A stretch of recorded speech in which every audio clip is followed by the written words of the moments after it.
And thanks especially to Nancy for putting this together. She just worked so hard. We want to welcome the Mercer family and friends to our family. Bill and Kathy have been just so welcoming and warm to us since the first moment we met. We always enjoy being with them, and we feel like old friends already. And I suspect that if they lived in our neck of the woods, we'd have already been friends.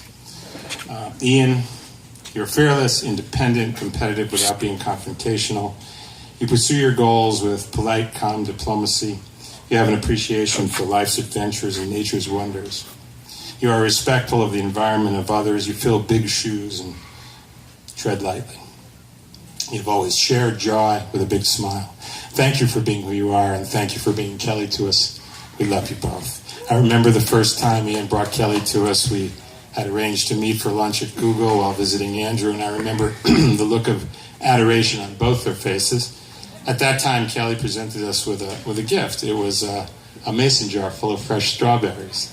And a warm feeling kind of came over me, and I didn't really understand why, but I thought about it later, and it was kind of like it was a metaphor in those strawberries that would reveal itself later as we grew to know Kelly more. Fresh strawberries are good for you. They're bright, they're sweet, they're beautiful, they're unpretentious, and nurtured with lots of love and care, and the same is clearly true of Kelly.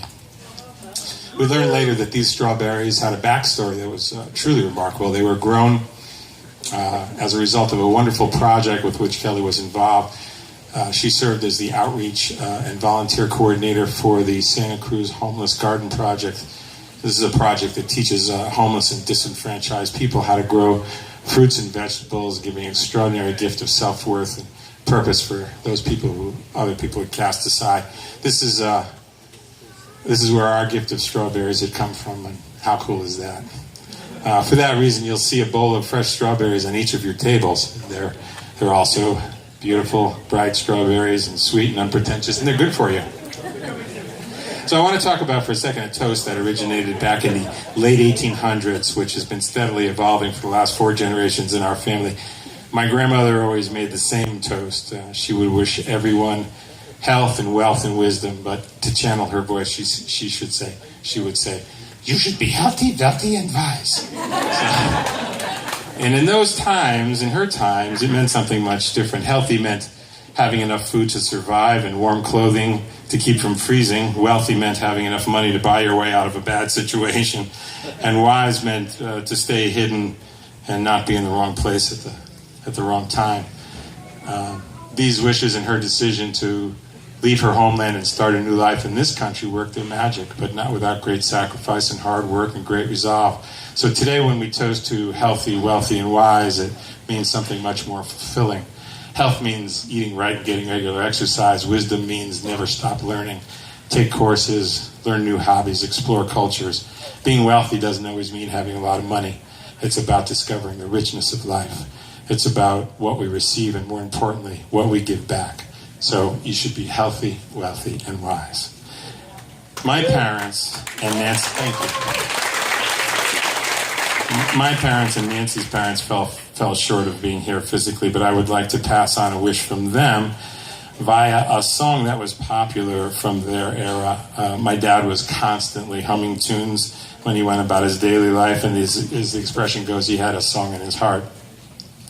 And this is one of those songs that has a message that was meant to be passed on as a reminder or a life lesson or a mantra. Very short. I'll just give this to you.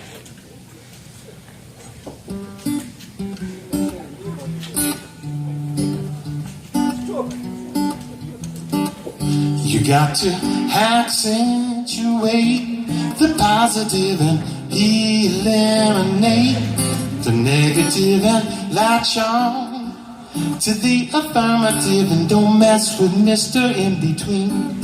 You got to spread joy up to the maximum and bring gloom down to the minimum, and have faith or pandemonium is liable to step up on the scene.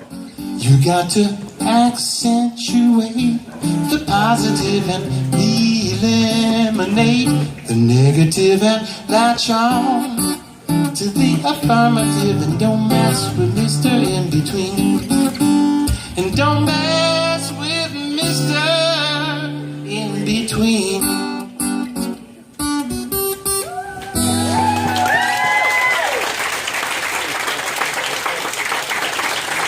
I looked up who wrote that song. It was written in 1944 by a fellow named Harold Arlen and another fellow named Johnny Mercer. What a cool coincidence.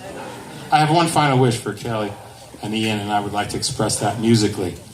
And I want to explain a little bit what went into the song.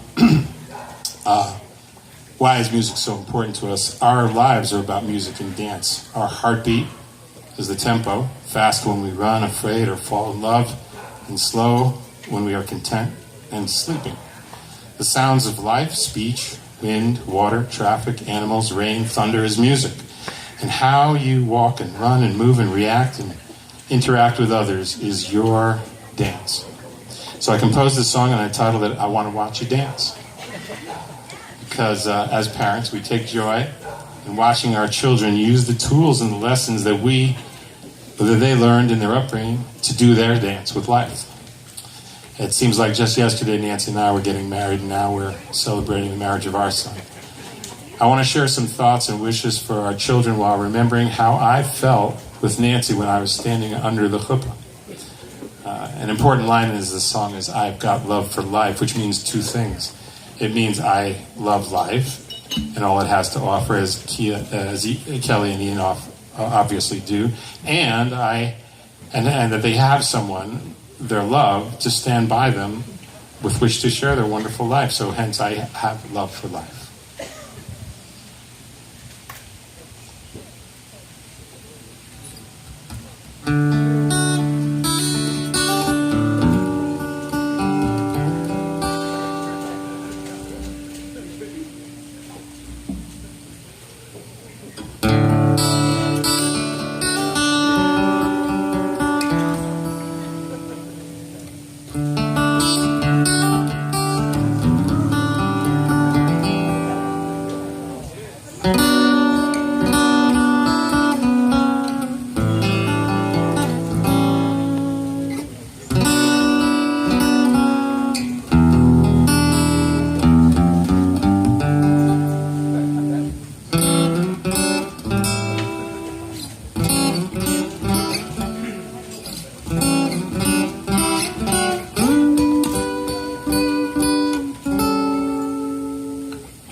Around the floor,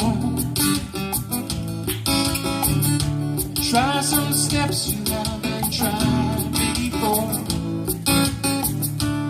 You won't come to any harm as long as you stay